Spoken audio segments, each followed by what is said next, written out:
성경 말씀 마가복음 4장 1절에서 9절입니다.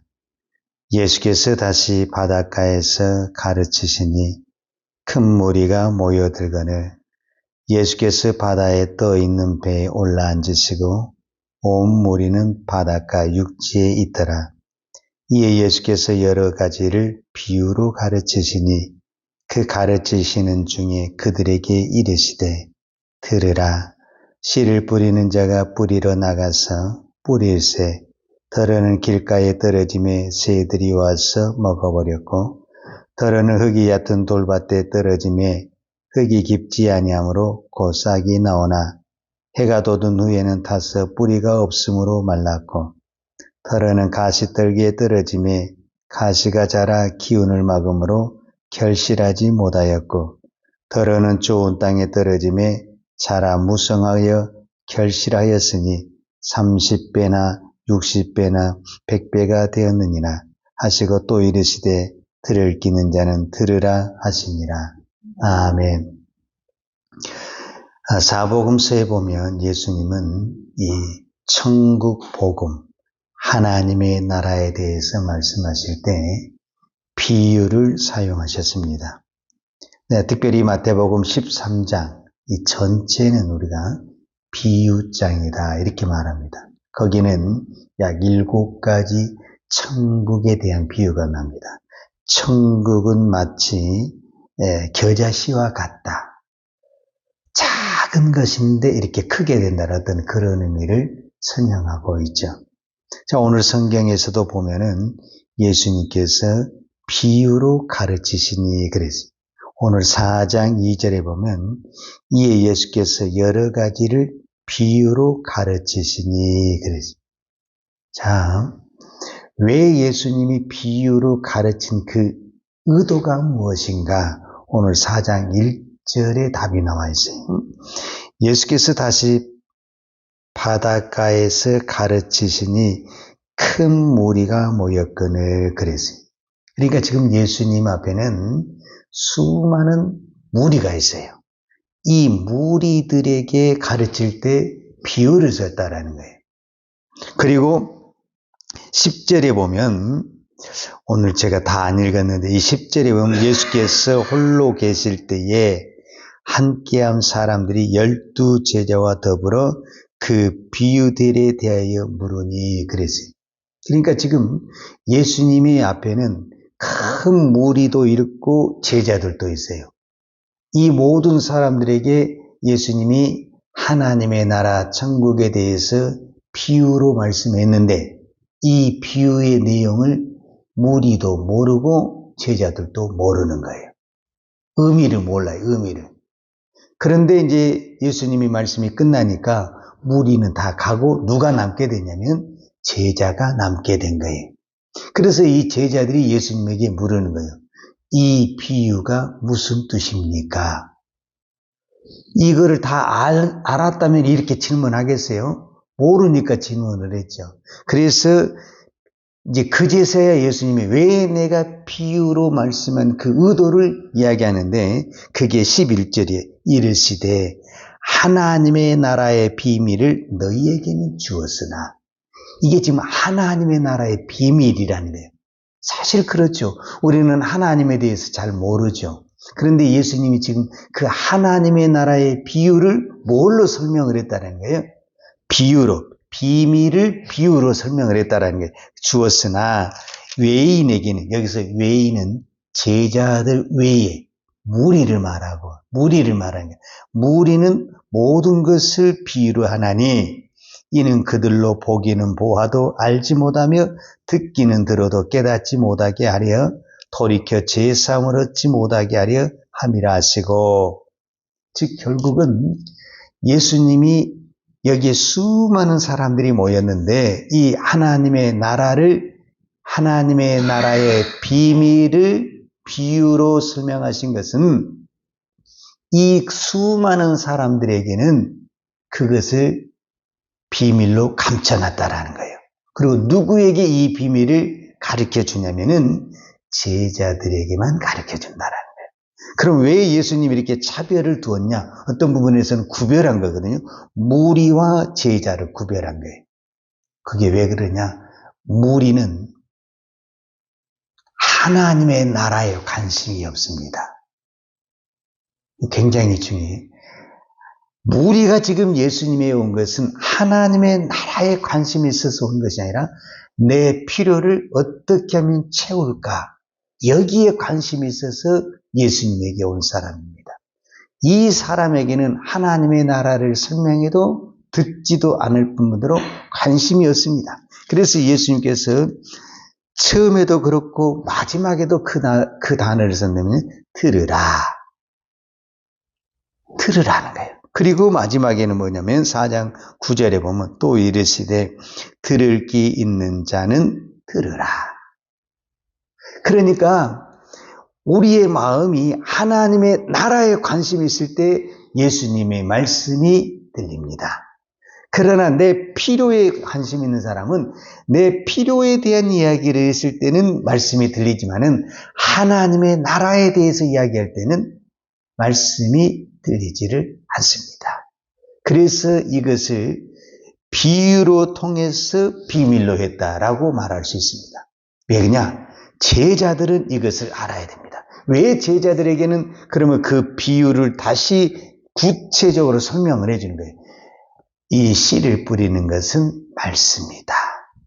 이러면서 이제 구체적으로 설명하는 것이 우리가 이제 4장 14절부터 나온 거예요. 뿌리는 자는 말씀을 뿌리는 것이라. 이렇게 하면서 이제 구체적으로 예수님이 말하고자 하는 농사법을 이야기한 게 아니라는 거예요. 지금 예수님이 이야기하고자 하는 것은 하나님의 나라에 대해서 이야기를 하는데 실제적으로 무슨 이야기를 했냐면 지금 저 들판에 농사를 짓는 이야기를 하고 있는 거예요. 그러니까 많은 무리들은 농사법에 대해서 듣고 간 거예요. 그러나 실제적인 예수님은 무슨 이야기를 했냐면 하나님의 나라에 대해서 이야기를 했다는 거예요. 그 이유가 뭐냐? 제자들은 하나님의 나라를 위해서 모든 것을 내려놓은 사람입니다. 자기를 희생한 사람입니다. 그리고 예수님을 직접 따르는 사람입니다. 이 사람들에게는 하나님의 나라를 비밀을 알아야 된다는 겁니다.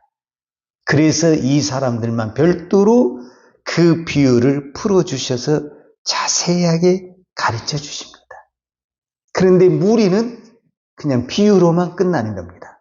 그래서 어떤 의미에서 이 비유는 하나님의 나라에 대해서 좀 더 쉽게 설명하는 것이 아니라 말 그대로 비밀로 만들어서 들어야 할 사람이 듣게 하는 것입니다. 자, 그렇다고 한다면 우리는 이제 이 비유를 통해서 무엇을 진단해야 되냐면 이제 우리에게 적용을 해야 되니까 내가 무리인가 아니면 제자인가를 오늘 말씀을 통해서 우리의 자신에게 질문을 해야 됩니다. 자, 그것이 이제 밭에 대한 비유입니다. 밭이 4개가 있다라. 4개의 밭이 있는데 길가가 있고 돌밭이 있고 가시밭이 있다. 이 3개 밭의 공통점이 뭐냐면은 열매가 없다라는 겁니다. 이 3개의 밭에도 똑같이 씨를 뿌렸어요. 그래서 이 3개의 밭에서 어떤 부분에서는 싹도 나고 잎도 나고 꽃까지 피었어요. 이제 결정적으로 어디를 가게 되냐면은 열매가 나와야 되거든요. 열매가. 근데 열매가 나오려는 그 시점에서 다 죽어버려요. 그 이유가 뭐냐면은 거기에 장애물들이 있었다라는 거예요. 돌이라는 장애물, 그 다음에 가시라는 그런 장애물들이 있어서 이 씨가 열매를 맺으려고 할 때 그것이 방해가 돼가지고 열매를 못 맺게 됐다라는 거예요.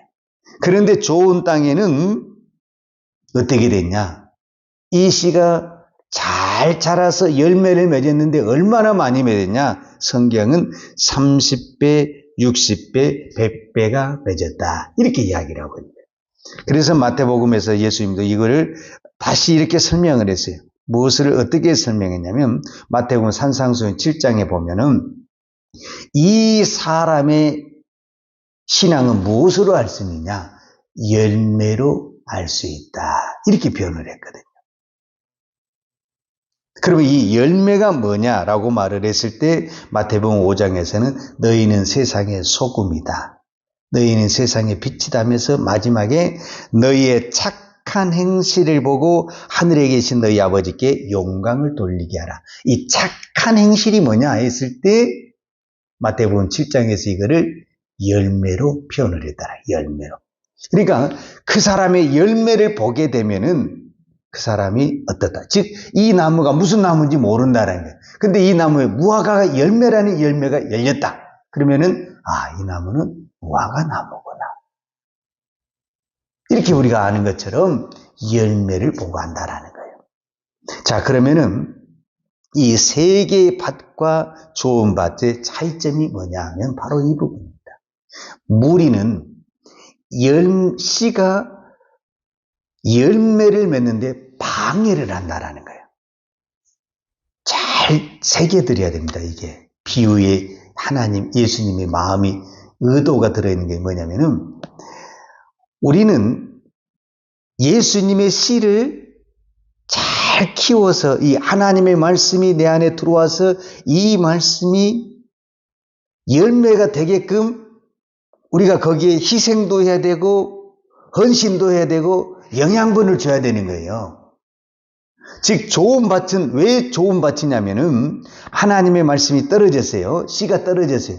근데 길가는 새들이 와서 그거를 주워 먹어버리는 거예요. 그런데 이 좋은 밭은 그 씨를 흙이 딱 덮어버리는 거예요. 그래서 씨를 보호하는 거예요. 씨를. 그래서 새들이 와서 이 씨앗을 못 먹게 보호를 해주는 거예요. 그리고 이 씨가 싹이 나고 꽃이 필 때 계속 영양분을 공급을 해주는 거예요. 이 씨에게 영양분을 계속 공급을 해주니까 이 씨가 팍 자라서 결국 어디까지 가게 되냐면 열매를 맺는 데까지 가게 되는 거예요. 그런데 이 돌밭과 가시밭은 맨 처음에는 싹이 나죠. 근데 그때는 그렇게 희생이 필요하지 않나. 근데 막 잎이 나고 꽃이 피고 열매를 맺을 때는 많은 영양분이 필요하잖아요. 이 씨에게 물도 있어야 되고 영양가도 있어야 되잖아요. 근데 그 순간에 내가 너무 희생이 된 것 같아.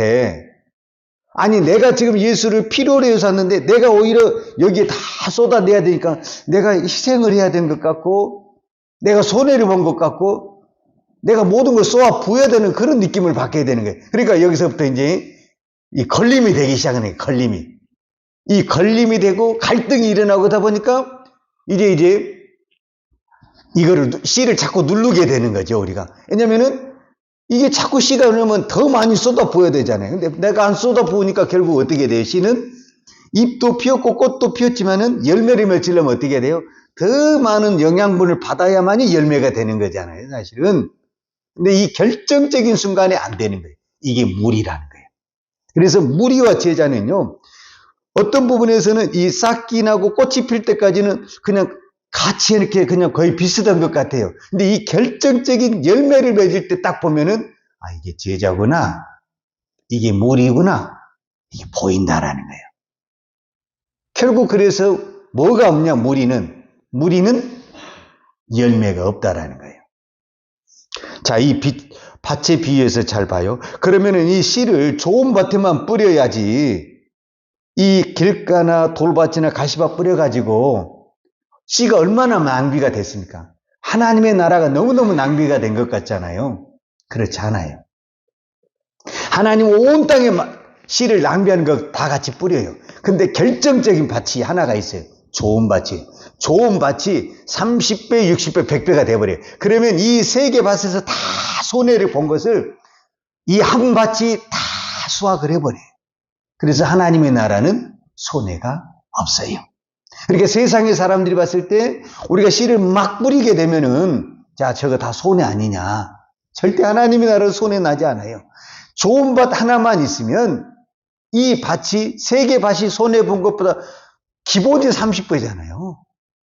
그러니까 이 세 개 밭이 손해 본 것보다 더 많은 30배, 60배, 100배를 거두기 때문에 결과적으로 봤을 때는 하나님의 나라는 손해가 없다.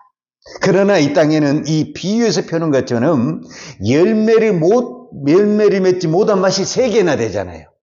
그리고 열매를 맺힌 밭이 하나잖아요. 그러니까 열매를 맺힌 이 좋은 밭이 작아요. 어디 모임을 가나, 교회 안을 가나, 어디를 가나 이 좋은 밭은 작아요. 그러나 이것이 작다고 해서 이 3개를 못 이기냐? 이긴다니까요. 이 믿음을 가지시길 바랍니다. 오늘 또 우리는 좋은 밭이 되면은 30배, 60배, 100개는 자동으로 열립니다. 근데 이 3개의 밭은 밭에는 관심이 없고 어떻게 하면 내가 30배, 60배 여기에 관심이 있는 거예요. 그러면 열매 못 맺습니다.